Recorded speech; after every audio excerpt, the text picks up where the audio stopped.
ഈ പറഞ്ഞ പല സാഹചര്യങ്ങളിലൂടെ കടന്ന് കൊറോണ കാലത്ത് എന്നെ അവിടെ വീട്ടിൽ മംഗലാപുരം ഞങ്ങളവിടെ വർക്ക് ചെയ്യുന്ന സമയത്ത് അവിടെ വീട്ടിൽ തന്നെ പൂട്ടിയിടുകയും അത് പ്രകാരം മംഗലാപുരം പോലീസിൻ്റെ സഹായത്തോടൊക്കെ കൂടെയാണ് ഞാനിവിടെ നാട്ടിലോട്ട് തിരിച്ചു വന്നിട്ടുണ്ടായിരുന്നത്.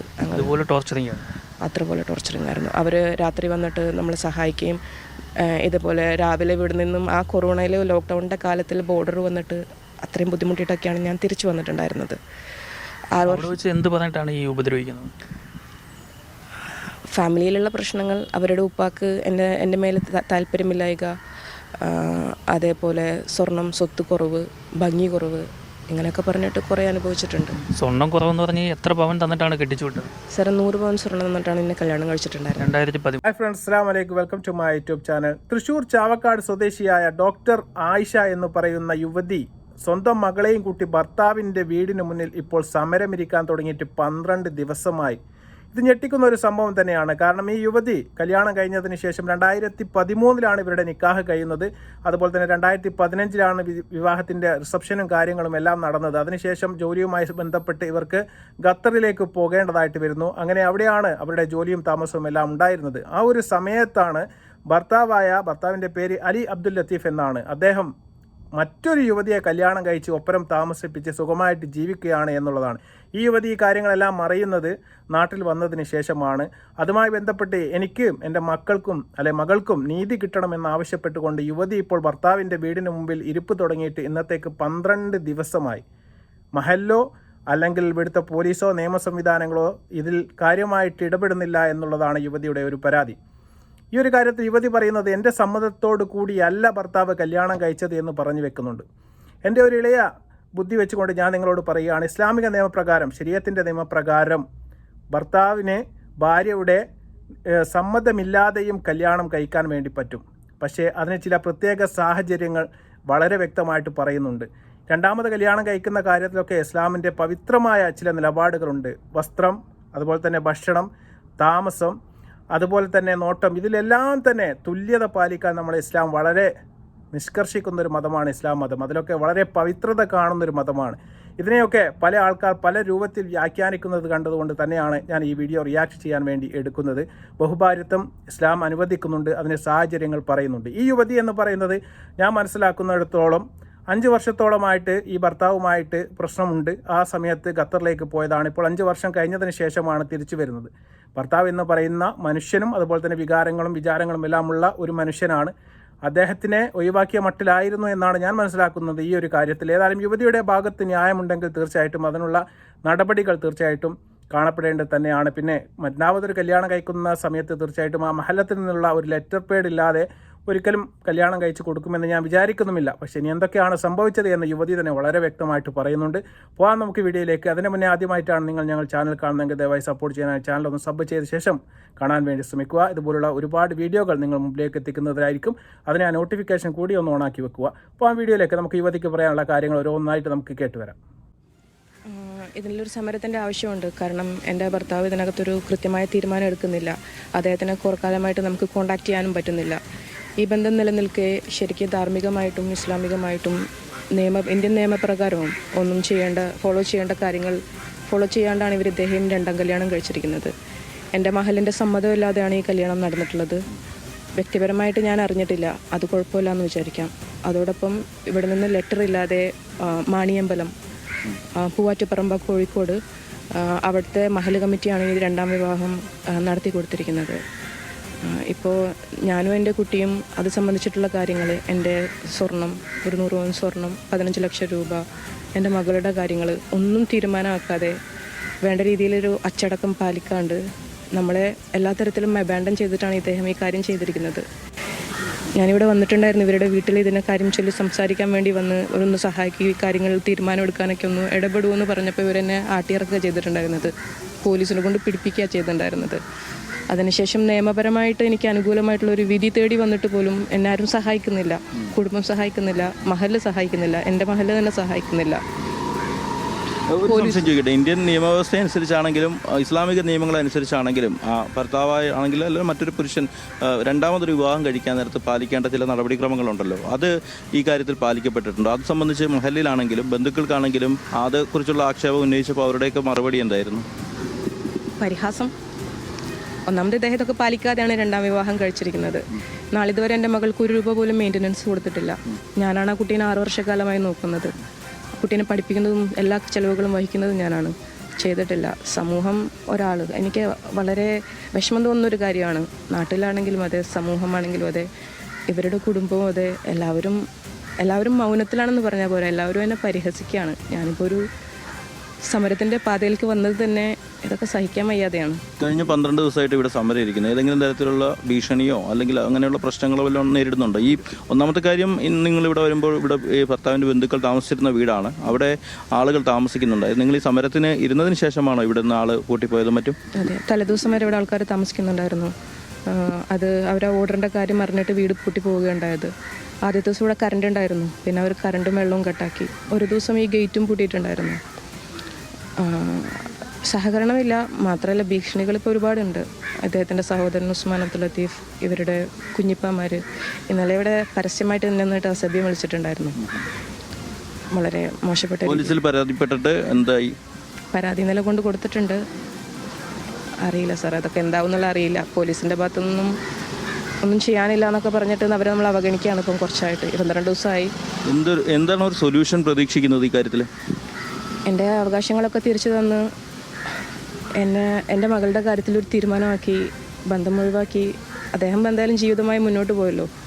എന്നെ മാന്യമായിട്ട് ഈ സമൂഹത്തിൽ ജീവിക്കാനുള്ള ഒരു രീതിക്ക് ഈ കാര്യങ്ങൾ അവസാനിപ്പിച്ച് തരണം എന്നുള്ളതാണ് അതിൻ്റെ അപേക്ഷയാണ്. ഇതിനകത്ത് ആരെങ്കിലും ഒന്ന് ഇടപെടും. അതിനകത്ത് സത്യത്തിൽ ഞാൻ അന്വേഷിച്ചിടത്തോളം ഒരു സ്ഥലം കണ്ടുപിടിക്കാൻ പറ്റുന്നില്ല. മഹലിൽ പോയിട്ട് കാര്യമില്ല, അവിടുത്തെ മഹലിലും പോയിട്ട് കാര്യമില്ല, ഇവിടുത്തെ മഹലിലും പോയിട്ട് കാര്യമില്ല. അവർക്കൊന്നും ചെയ്യാനില്ല എന്നാണ് പറയുന്നത്. ഇങ്ങനത്തെ സാഹചര്യത്തിൽ ഒരു മുസ്ലിം പെണ്ണായിട്ടുള്ള എനിക്ക്, 1-ാം ഭാര്യയായ എനിക്ക് പോകാൻ സ്ഥലങ്ങളില്ല. അപ്പോൾ അവർ അനുഭവിക്കുന്ന യാതനകളൊക്കെ ശരിയാണ് എന്നുണ്ടെങ്കിൽ തീർച്ചയായിട്ടും ഭർത്താവിൻ്റെ ഉപേക്ഷക്കുറവ് തന്നെയാണ്. ഞാൻ പറഞ്ഞതുപോലെ ഇവരെ മാന്യമായിട്ടൊന്ന് സെറ്റിൽ ചെയ്യേണ്ട ഒരു ബാധ്യത തീർച്ചയായിട്ടും ഭർത്താവിനുണ്ടായിരുന്നു. നാട്ടിൽ വന്നപ്പോൾ മഹല്ലത്തിൽ പോകുമ്പോൾ ഞങ്ങൾക്കൊന്നും ചെയ്യാൻ വേണ്ടി സാധിക്കുന്നില്ല എന്ന് പറയുന്നു. അതുപോലെ തന്നെ ഇവരിപ്പോൾ കല്യാണം കഴിച്ച മഹല്ലത്ത് എന്ന് പറയുന്നത് മറ്റൊരു സ്ഥലത്താണ്, കോഴിക്കോട് പൂവാറ്റുപറമ്പ് എന്ന് പറയുന്ന സ്ഥലത്താണ്, വാണിയമ്പലം. അവിടെ വെച്ചാണ് ഇപ്പോൾ നിക്കാഹ് കഴിച്ചു കൊടുത്തു എന്ന് പറയുന്നത്. ആ പള്ളിയിൽ പോകുമ്പോൾ ഞങ്ങൾക്കൊന്നും ചെയ്യാൻ വേണ്ടി സാധിക്കില്ല എന്ന് പറയുന്നു. നിങ്ങൾ കല്യാണം കഴിക്കുന്നതിന് മുമ്പേ ആയിരുന്നു ഇവിടെ വരുന്നതെങ്കിൽ ഞങ്ങൾ ഇടപെടുമായിരുന്നു എന്നൊക്കെയാണ് മഹല്ല് പറയുന്നത്. മഹലിനെ സംബന്ധിച്ച് അത്തരം കാര്യങ്ങൾ പറയാൻ മാത്രമേ ഈ ഒരു കാര്യത്തിൽ സാധിക്കുകയുള്ളൂ. യുവതിക്ക് നിയമപരമായിട്ട് നീങ്ങാവുന്നതാണ്. യുവതി ഏതായാലും ഇപ്പോൾ പോലീസിൽ കേസ് കൊടുത്തിട്ടുണ്ട്. ആ നടപടികളുമായിട്ട് മുന്നോട്ട് പോകുന്നുണ്ട്. പക്ഷേ ആ നടപടികളൊക്കെ ആയി വരുന്ന സമയം കൊണ്ട് ഒരുപാട് കാലം എടുക്കുമെന്നുള്ളത് നമുക്ക് എല്ലാവർക്കും അറിയുന്ന ഒരു കാര്യമാണ്. എനിക്ക് വിനീതമായിട്ട് ഈ ഒരു കാര്യത്തിൽ പറയാനുള്ളത്, ഒരു ഡോക്ടറും വിദ്യാഭ്യാസവുമുള്ള ആയിഷ എന്ന് പറയുന്ന ഈ യുവതിയുടെ കാര്യം ഇങ്ങനെയാണ് എങ്കിൽ ഈ നാട്ടിലെ സാധാരണക്കാരുടെ അവസ്ഥ പറയാത്തതാണ് നല്ലത് എന്നുള്ളതാണ്. തീർച്ചയായിട്ടും ഈ യുവതിക്ക് കിട്ടേണ്ടത് തീർച്ചയായിട്ടും അവർ പറയുന്ന കാര്യങ്ങൾ ന്യായമാണ്. കാരണം അത് യുവതിയെ ഒന്ന് സെറ്റിൽ ചെയ്തിട്ട് മറ്റൊരു കല്യാണം കഴിക്കുന്നതാണ് അതിൻ്റെ ഒരു മര്യാദ എന്നുള്ളത്. യാതൊരു കാരണവശാലും ഇങ്ങനെ തേച്ചിട്ട് പോയിട്ട് മാന്യമായ രീതിയിൽ കല്യാണം കഴിച്ച് അതിലൊരു കുട്ടിയും ഉണ്ടാക്കി 10 വയസ്സുള്ള കുട്ടിക്ക് അവരെ പോലും തിരിഞ്ഞു നോക്കാതെ മറ്റൊരു കല്യാണം കഴിച്ച് സുഖമായിട്ട് ഡോക്ടറല്ല ഇനിയിപ്പോൾ വേറെ ഏതോ ഒരുത്തനായാലും തീർച്ചയായിട്ടും ആ ഒരു കാര്യം ചോദ്യം ചെയ്യപ്പെടേണ്ടത് തന്നെയാണ്. അതുകൊണ്ട് തന്നെയാണ് 10-12 ദിവസമായിട്ട് ഈ മഴയൊന്നും വകവെക്കാതെ ഭർത്താവിൻ്റെ വീടിൻ്റെ മുന്നിൽ പോയിട്ട് ഇരുന്ന് സമരം ചെയ്യാൻ ആ യുവതി കാണിക്കുന്ന തൻ്റെ ഇടം തീർച്ചയായിട്ടും അവരുടെ വിദ്യാഭ്യാസവും അതുപോലെ തന്നെ അവരുടെ സാമൂഹിക പശ്ചാത്തലം വെച്ചുകൊണ്ടായിരിക്കുമെന്ന് ഞാൻ മനസ്സിലാക്കുകയാണ്. ഇനി നിങ്ങൾ കേൾക്കേണ്ട ഒരു കാര്യമുണ്ട്. ഇത് കേട്ടാൽ തീർച്ചയായിട്ടും നിങ്ങൾ ഞെട്ടും. കാരണം ഈ യുവതിയെ ഇദ്ദേഹം ഫിസിക്കൽ അബ്യൂസ് ചെയ്തിട്ടുണ്ട്. ഇതിന് മുന്നേ ഞാൻ പറഞ്ഞ പോലെ മംഗലാപുരത്ത് ഇവർക്ക് 2 പേർക്കും ജോലി ഉണ്ടായിരുന്ന സമയത്ത് പോലും ഈ യുവതിയെ വീടിൻ്റെ ഉള്ളിൽ പൂട്ടിയിട്ട് മർദ്ദിച്ച് അദ്ദേഹം കടന്നു കളഞ്ഞിരുന്നു. അതിനുശേഷം പോലീസ് വന്നതിന് ശേഷമാണ് ഈ യുവതിയെ മോചിപ്പിച്ചിട്ട് ഈ കൊറോണ ടൈമിലൊക്കെ നാട്ടിലേക്ക് കയറ്റി വിട്ടത് എന്ന് യുവതി പറയുന്നുണ്ട്. പിന്നെ അതുപോലെ തന്നെ അതിൻ്റെ ഒപ്പരം നിങ്ങൾക്ക് കൂട്ടി വായിക്കേണ്ട ഒരു കാര്യമുണ്ട്. ഈ യുവതിക്ക് കല്യാണം കഴിക്കുന്ന സമയത്ത് കൊടുത്ത സ്വർണത്തിൻ്റെ അളവ് നിങ്ങളൊന്ന് കേൾക്കണം. 100 പവൻ സ്വർണം കൊടുത്തിട്ടാണ് യുവതിയെ കല്യാണം കഴിച്ച് വിട്ടത്. അത് അദ്ദേഹത്തിന് പോരാ പോലും. അതുപോലെ തന്നെ 15 ലക്ഷം രൂപ കൊടുത്തിട്ടുണ്ട്. അതും അദ്ദേഹത്തിന് പോരാ. ഇപ്പോൾ സൗന്ദര്യം പോരാ, പണം പോരാ, അതുപോലെ തന്നെ ഈ ഭാര്യ പോരാ. വേറെ ഇതിലും നല്ല ഡോക്ടറെ, 2 പേരും ഡോക്ടറാണ് എന്നുള്ളത് കൂടി നിങ്ങൾ ആലോചിക്കണം. അപ്പോൾ ഇതിലും നല്ല ഒരു ബന്ധത്തിനെ തേടിപ്പോയിരിക്കുകയാണ്. അദ്ദേഹം കൊടികുത്തിയ പൈസക്കാരനാണ് എന്നാണ് ഞാൻ മനസ്സിലാക്കാൻ വേണ്ടി സാധിക്കുന്നത്. ആ പൈസക്കാരനാണെങ്കിൽ അതിലൊരു മാന്യത കൂടി കാണിക്കണം. കാരണം ഇത്തരത്തിൽപ്പെട്ട ഈ സ്ത്രീധനമൊക്കെ വാങ്ങിയിട്ട് കല്യാണം കഴിച്ചിട്ടുണ്ടെങ്കിൽ അത് തിരിച്ചു കൊടുത്ത് സെറ്റിലാക്കി മാന്യമര്യാദയ്ക്ക് ആ സ്ത്രീയെ പറഞ്ഞു വിട്ടിട്ട് അവർക്കും ഒരു ജീവിതം വേണം.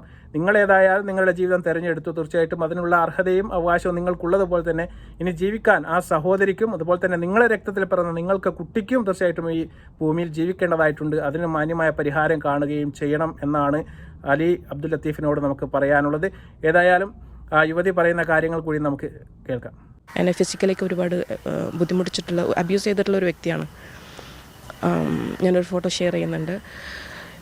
ഈ പറഞ്ഞ പല സാഹചര്യങ്ങളിലൂടെ കടന്ന് കൊറോണ കാലത്ത് എന്നെ അവിടെ വീട്ടിൽ മംഗലാപുരം, ഞങ്ങളവിടെ വർക്ക് ചെയ്യുന്ന സമയത്ത് അവിടെ വീട്ടിൽ എന്നെ പൂട്ടിയിടുകയും അത് പ്രകാരം മംഗലാപുരം പോലീസിൻ്റെ സഹായത്തോടൊക്കെ കൂടെയാണ് ഞാനിവിടെ നാട്ടിലോട്ട് തിരിച്ചു വന്നിട്ടുണ്ടായിരുന്നത്.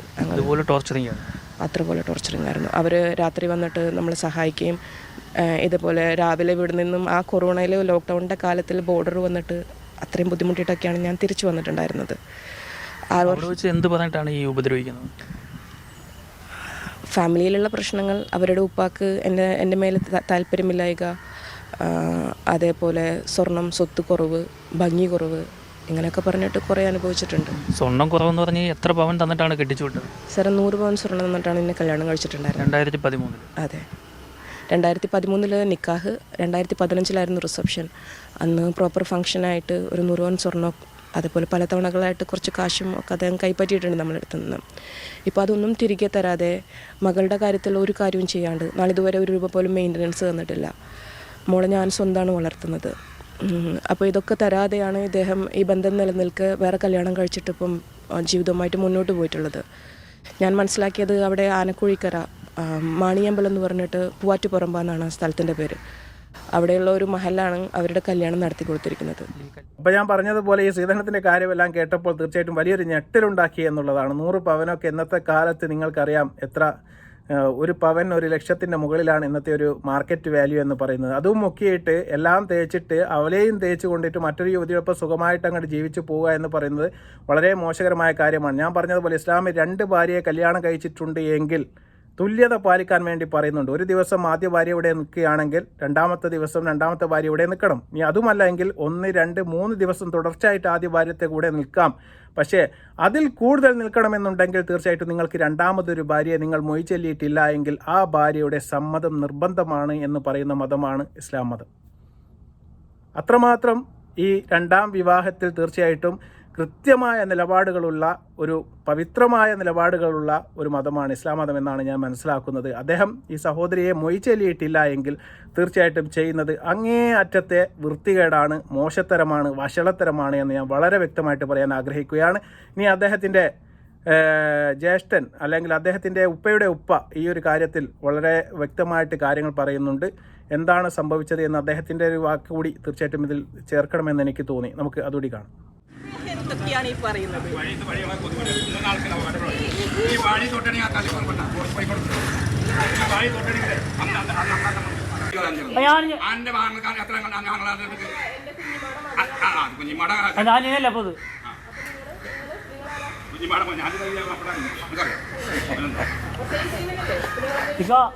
എന്തെങ്കിലും ലോജിക്കുള്ള കാര്യം സംസാരിക്കുക. ഒന്ന് ചോദിക്കാം. ഒന്ന് ഓർഡറിൽ എവിടെ കയറാൻ പാടില്ല ഒന്നും കാണിച്ചു തരണം. എവിടെ? ഇതാണ്, ഇതുകൊണ്ടാണ് ഞാൻ കോട്ടി പോണത്. എവിടെ? ഒന്ന് സൂം ചെയ്തു ഇത് ഒന്ന് ഓർക്കൊന്ന് വായിച്ചോ. ഈ ഓർഡർ ഒന്ന് വായിച്ചോ. ഇതിലെവിടെയാണ് കയറാൻ പാടില്ല. ഓർഡർ വായിക്ക്. എന്താ വായിക്കുന്നത്? This is application protection woman from domestic act.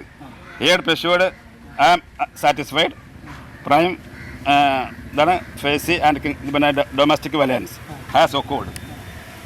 പിന്നെ delay in waiting for completion for notice response may be user hence and Indian order in specific follows. Respondents are restrained from committing domestic violence upon the petitioner any from. Respondent are restrained from causing nuisance to peaceful living. ഇത് വേണ്ട, ഞാൻ violence മാത്രം എന്താണ്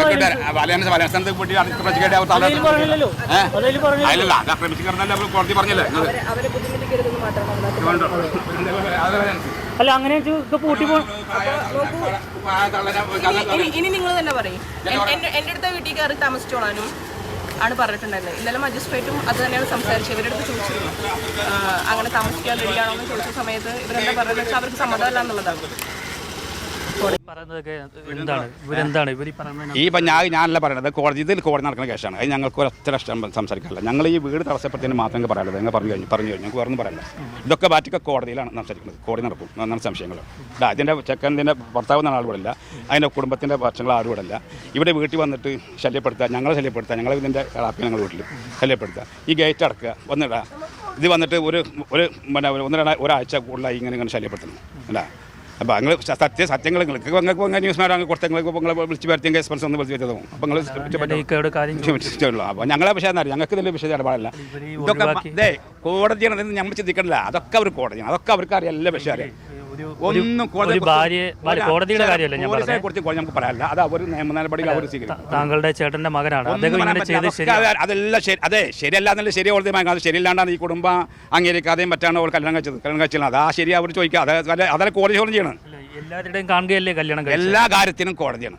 അല്ലല്ല, ആരും സപ്പോർട്ടല്ല ഇവിടുന്ന്. ഈ കുടുംബം സപ്പോർട്ടല്ല, നല്ല സപ്പോർട്ട് ഇടുന്നില്ലാണ്. ഇപ്പോൾ കല്യാണം കഴിഞ്ഞിട്ട് അവരെന്താ തമ്മിൽ തെറ്റി കഴിഞ്ഞപ്പോഴാണ് ഈ പ്രശ്നങ്ങൾക്ക് വരുന്നത്. അതിന് നമ്മൾ നിവർത്തിയില്ല. അപ്പോൾ ഒരു എന്ത് വശത്ത് ഇന്നത്തെ അവസ്ഥ എന്ന് പറഞ്ഞാൽ, പിന്നെ ഇവിടെ വന്നു കഴിഞ്ഞ് എന്തെങ്കിലും പ്രശ്നങ്ങൾ വന്ന് പിന്നെ ഒരു പെണ്ണിനെ വെച്ചാൽ പെണ്ണിൻ്റെ ഭാഗത്ത് റേറ്റത്തിലുള്ള ധാരണ. അപ്പോൾ പെണ്ണൊരു വിചാര കുറ്റം അറിയിച്ചാൽ, അല്ലെങ്കിൽ ഒരു പെണ്ണൊരു സാമ്പത്തിക അറിയിച്ചാൽ ഒക്കെ സപ്പോർട്ട് അവർക്ക് ജനങ്ങൾക്ക് എടുപ്പൊക്കെ ഉണ്ടല്ലോ. ജനങ്ങൾക്ക് മുന്നിലൊക്കെ സപ്പോർട്ട് ചെയ്ത് ദിവസങ്ങളോളം ഇപ്പോൾ നടക്കണം. ഞങ്ങൾക്ക് മറുപടി കണ്ടില്ല. ഇത് കൂട്ടിയിട്ട് ഇത് കോട്ടയം വന്നപ്പോൾ ഞങ്ങൾ നിർത്തിയത് ഞങ്ങൾ കോട്ടയം കാര്യങ്ങളൊക്കെ അവിടെ തന്നെ ഞങ്ങൾ അന്വേഷിക്കാം. അത്രേ ഉള്ളൂ. അപ്പോൾ അബ്ദുൽ ലത്തീഫിൻ്റെ വാപ്പയുടെ ജ്യേഷ്ഠൻ പറയുന്ന കാര്യങ്ങളാണ് നിങ്ങൾ കേട്ടത്. എല്ലാം കോടതി തീരുമാനിക്കുമെന്നാണ് അദ്ദേഹം പറയുന്നത്. തീർച്ചയായിട്ടും കോടതി തന്നെയാണ് തീരുമാനിക്കുക. അതുപോലെ തന്നെ സഹോദരി പറയുന്നുണ്ട്, മജിസ്ട്രേറ്റിന് മുന്നിൽ വെച്ചിട്ട് വീട്ടിൽ താമസിക്കാൻ നിങ്ങൾക്ക് എന്തെങ്കിലും സമ്മതക്കുറവുണ്ടോ ചോദിച്ച സമയത്ത് ഇവർക്ക് സമ്മതമില്ല എന്നാണ് പറഞ്ഞത്. ഈ യുവതി വീട്ടിൽ വരുന്ന സമയത്ത് ഇവിടെ ആൾതാമസമെല്ലാം ഉണ്ടായിരുന്നു. യുവതി അവിടെ കുത്തിരിപ്പ് സത്യാഗ്രഹം തുടങ്ങിയ സമയത്ത് അവർ അവിടുന്ന് പൂട്ടി സ്ഥലം വിട്ടതാണ്. അതുപോലെ തന്നെ വെള്ളം ഓഫാക്കി, കറണ്ട് ഓഫാക്കി, അങ്ങനെയൊക്കെ ആ സ്ത്രീയെ ദ്രോഹിക്കാൻ വേണ്ടി പറ്റുമോ? അങ്ങനെയൊക്കെ ദ്രോഹിക്കുന്നതും അതുപോലെ തന്നെ അവിടെ തെറി പറയുന്നതുമെല്ലാം നമുക്ക് ഈ വീഡിയോയിൽ വളരെ വ്യക്തമായിട്ട് കാണാൻ വേണ്ടി സാധിക്കും. ഈ ഒരു പ്രശ്നം ഇത്രമാത്രം വഷളാവുന്നതിൻ്റെ ഏറ്റവും പ്രധാനപ്പെട്ട കാരണമായിട്ട് ഞാൻ മനസ്സിലാക്കുന്നത് തീർച്ചയായിട്ടും അവരുടെ മഹലിൻ്റെ ഭാഗത്തുനിന്നുണ്ടായ ഒരു വീഴ്ച തന്നെയാണ്. കാരണം ഈ സഹോദരി ഇത്തരത്തിൽപ്പെട്ട ഒരു പ്രശ്നത്തിലേക്ക് പോകുന്നതിന് മുമ്പ് മഹലുമായിട്ട് ബന്ധപ്പെട്ടു. ആ ബന്ധപ്പെട്ട സമയത്ത് അബ്ദുൽ ലത്തീഫ് എന്ന് പറയുന്ന മനുഷ്യനെയും ഈ സഹോദരിയെയും ഒരു മേശയ്ക്ക് ചുറ്റും ഇരുത്തിക്കൊണ്ട് രണ്ടുപേരുടെയും കാര്യങ്ങൾ കേട്ടതിന് ശേഷം എന്താണോ അവർക്ക് കൊടുക്കാനുള്ളത് അത് മാന്യമായിട്ട് വാങ്ങിക്കൊടുക്കാൻ വേണ്ടിയിട്ട് നിങ്ങൾക്ക് സാധിക്കുമായിരുന്നു. കാരണം ഇവർ സാധാരണക്കാരല്ല, സമൂഹത്തിൽ ഉന്നതരായ പദവികൾ വഹിക്കുന്ന ഡോക്ടർമാരാണ്, അതുപോലെ തന്നെ വിദ്യാഭ്യാസമുള്ളവരാണ്, അതുപോലെ തന്നെ പണമുള്ളവരാണ്. ഇതെല്ലാം ഉണ്ടായിട്ട് പോലും അവരുടെ കയ്യിൽ നിന്ന് വാങ്ങിയ സാധനം തിരിച്ചു വാങ്ങിക്കൊടുക്കാൻ നിങ്ങൾക്ക് പറ്റുന്നില്ല എങ്കിൽ തീർച്ചയായിട്ടും പിന്നെ കേസ് പോയിട്ട് പോവുക എന്നുള്ളൊരു നിവൃത്തി മാത്രമേ ഉള്ളൂ. ആ സഹോദരി എന്ന് പറയുന്ന ഒരു സ്ത്രീയാണ്. സ്ത്രീ എന്നുള്ള ഒരു പരിഗണന തീർച്ചയായിട്ടും അവർക്ക് നമ്മൾ കൊടുക്കണം. അതുപോലെ തന്നെയാണ് ആ 10 വയസ്സുള്ള അവരുടെ മകളും അവരുടെ രക്തത്തിൽ പിറന്ന കുട്ടിയാണ്. ആ കുട്ടിയുടെ നിലനിൽപ്പിനാവശ്യമായി ഇതുവരെ 6 വർഷമായിട്ട് 10 രൂപ പോലും ചിലവിന് കൊടുത്തിട്ടില്ല എന്ന് പറയുമ്പോൾ അതൊരു പൂത്താളത്തെ ഡോക്ടറാണ് എന്നാണ് എനിക്ക് പറയാനുള്ളത്. സ്വന്തം മകളെ തിരിഞ്ഞു നോക്കാത്ത മനുഷ്യൻ ഇപ്പോൾ രണ്ടാമത് കെട്ടിയിട്ടുണ്ടാകുന്ന കുട്ടിയെ നോക്കുമെന്നൊന്നും നമുക്ക് ഉറപ്പിച്ച് പറയാൻ വേണ്ടി സാധിക്കില്ല. അപ്പോൾ കാണുന്നവനെ അപ്പവാന്ന് വിളിക്കുന്ന ഒരു സ്വഭാവം തീർച്ചയായിട്ടും അതൊരിക്കലും ശരിയല്ല. തീർച്ചയായിട്ടും ഈ സ്ത്രീയുടെ ഭാഗത്ത് ന്യായമുണ്ട് എങ്കിൽ തീർച്ചയായിട്ടും അത് പരിഹരിക്കപ്പെടേണ്ടത് തന്നെയാണ്.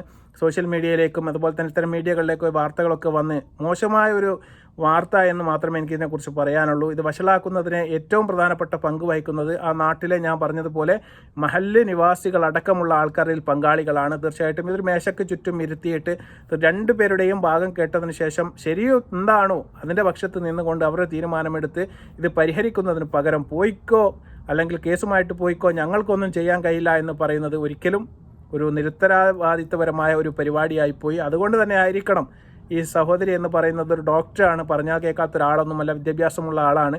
അതുകൊണ്ട് കാര്യങ്ങളൊക്കെ മനസ്സിലാക്കാനുള്ള ബുദ്ധിയും വിവേകമൊക്കെ ഉള്ള ഒരാളാണ്.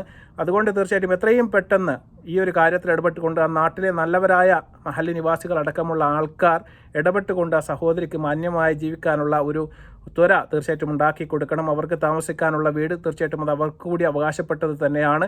അതുകൂടി തീർച്ചയായിട്ടും ഈ ഒരു കാര്യത്തിൽ ഉൾപ്പെടുത്തി തീരുമാനമുണ്ടാകുമെന്ന് നമുക്ക് പ്രതീക്ഷിക്കാം. അതുപോലെ തന്നെ ഭർത്താവിൻ്റെ ഭാഗം ഇതുവരെ നമ്മൾ കേട്ടിട്ടില്ല. അദ്ദേഹത്തിനും അതിൻ്റെതായ ന്യായമുണ്ടാകും. കാരണം ഈ സഹോദരിയുമായിട്ട് പ്രശ്നങ്ങളുണ്ടായ ശേഷം ഞാൻ പറഞ്ഞതുപോലെ 5-6 വർഷം വിട്ടു നിന്നതുകൊണ്ട് അദ്ദേഹത്തിന് മറ്റൊരു കല്യാണം കഴിക്കുന്നതിലൊന്നും തെറ്റില്ല. പക്ഷേ തെറ്റിൽ എന്ന് പറഞ്ഞാൽ ഈ സഹോദരിയെയും അതുപോലെ തന്നെ ഈ മകളെയും കൂടി നിങ്ങൾ നോക്കണം. അല്ലെങ്കിൽ ഈ സഹോദരിയെ മാന്യമായിട്ട് മൊയ്ചൊല്ലിയ ശേഷം ആ കുട്ടിക്കും അതുപോലെ തന്നെ ഈ സഹോദരിക്കും ജീവിക്കാനുള്ള എന്തെങ്കിലും ഒരു വക നിങ്ങൾ ഉണ്ടാക്കി കൊടുക്കണം. അതുപോലെ ഇനി അതും അവർക്ക് വേണ്ട എന്ന് അവർ പറയുന്നുണ്ട്. കാരണം അവർ ഡോക്ടറാണ്, അവൾക്ക് തൊഴിലുണ്ട്, പ്രൊഫഷനുണ്ട്. അവരിൽ നിന്ന് വാങ്ങിയ സ്ത്രീധനമായിട്ട് വാങ്ങിയ 100 പവനും അതുപോലെ തന്നെ 15 ലക്ഷം അടക്കമുള്ള സംവിധാനങ്ങളും നിങ്ങളുടെ മകൾക്ക് നിങ്ങൾ കൊടുക്കാനുള്ളത് നിങ്ങൾ സെറ്റ് ചെയ്യുക. അതാണ് ഇതിന് വേണ്ട ഏക പരിഹാരം. തീർച്ചയായിട്ടും ഈ വീഡിയോ ഒക്കെ നിങ്ങൾ മാക്സിമം ഷെയർ ചെയ്യുക. ഈ ഒരു കാര്യം തീർച്ചയായിട്ടും അവരുടെ മഹൽ നിവാസികളും മറ്റേ നാട്ടുകാരും എല്ലാം അറിയട്ടെ. ഇതിൽ എത്രയും പെട്ടെന്നൊരു പരിഹാരം ഉണ്ടായിട്ട് എടുക്കാൻ ഒരു വീടൊക്കെ കിട്ടട്ടെ എന്ന് ആത്മാർത്ഥമായിട്ട് ഞങ്ങൾ പ്രാർത്ഥിക്കുകയാണ്. ഏതായാലും വീഡിയോ ഇഷ്ടപ്പെട്ടാൽ നിങ്ങൾ ഷെയർ ചെയ്യുക, സബ്സ്ക്രൈബ് ചെയ്യുക. മറ്റൊരു വീഡിയോയുമായി വരുന്നവരെ അസ്സലാമു അലൈക്കും വറഹ്മത്തുള്ളാഹി തആല വബറകാതുഹു.